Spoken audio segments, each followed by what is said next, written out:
तपाईको श्रीमती चाहिँ कस्तो भइदियोस् भन्ने जस्तो लाग्छ मलाई यस्तो च्वाक कि यस्तो च्वाक रसियन जस्तो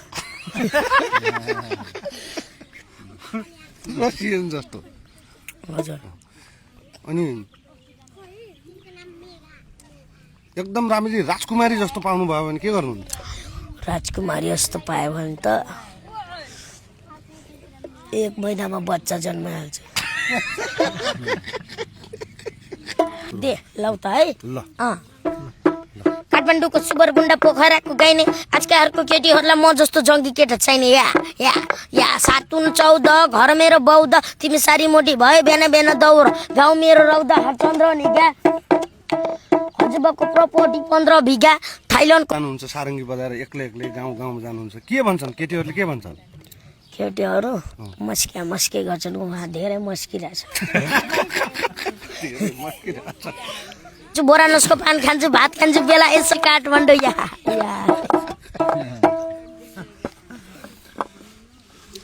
अनि जेएनजी भन्ने थाहा पाउनुहुन्छ आन्दोलन भयो नि देशमा यत्रो जेएनजी भन्ने थाहा छ जेएनजी भन्ने थाहा छ के हो जेएनजी भन्ने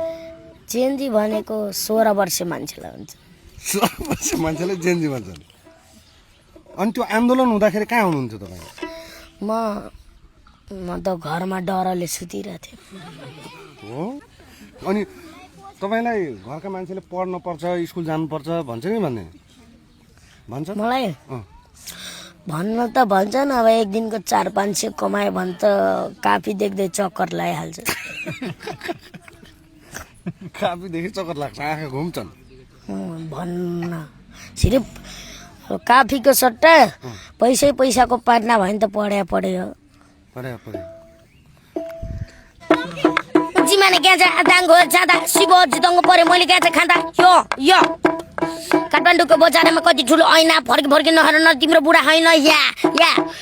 त्यसैले आउन पाऊ तिमी भाउ नखाऊ हामी कुना काच अँध्याएर ठाउँमा जाऊ त्यसपछि गरौला रातभरि मोज मेरो बोका पारा कस्तो लाग्यो नि हो यो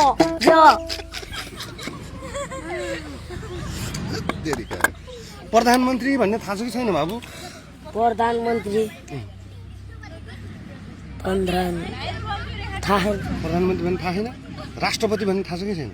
को राष्ट्रपति राज्य देशको राष्ट्रपति हामीले चिन्दैनौँ राजालाई चिन्छु को हो राजा भनेको धेरै राम्रो मान्छे हो कहाँ छन् तिनी राजा अहिले माथि छन्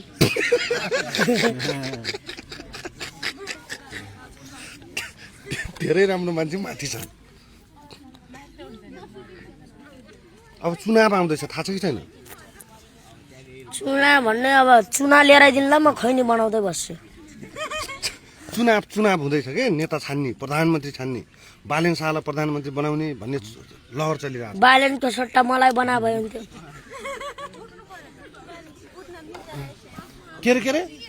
बालेनको सट्टा मलाई बना भयो हुन्थ्यो के बनाउने राजा होइन प्रधानमन्त्री बनाउने कुरो छ प्रधानमन्त्री मलाई नै बना भयो हुन्थ्यो नि सबको पैसा लुटेर हिँड्दिन्थ्यो म त अब के गर्छौँ छुट्टिन्छौँ हामी छुट्टिन्छौँ छुट्नुहुन्न अब कहाँ जान्छौ तिमी अब म सिधा घरै जान्छु घरै जाने ल रमाइलो कुराकानी गरिदिनु भयो तपाईँले धेरै धन्यवाद सकेसम्म स्कुल गएर पढ्नु होला होइन पढाइदिनु पर्छ हो साँच्चै हो पढ्छौ फेरि पैसाको किताब चाहियो पैसाको किताब चाहियो ल छुट्टी भयो हस् ल पढ्छु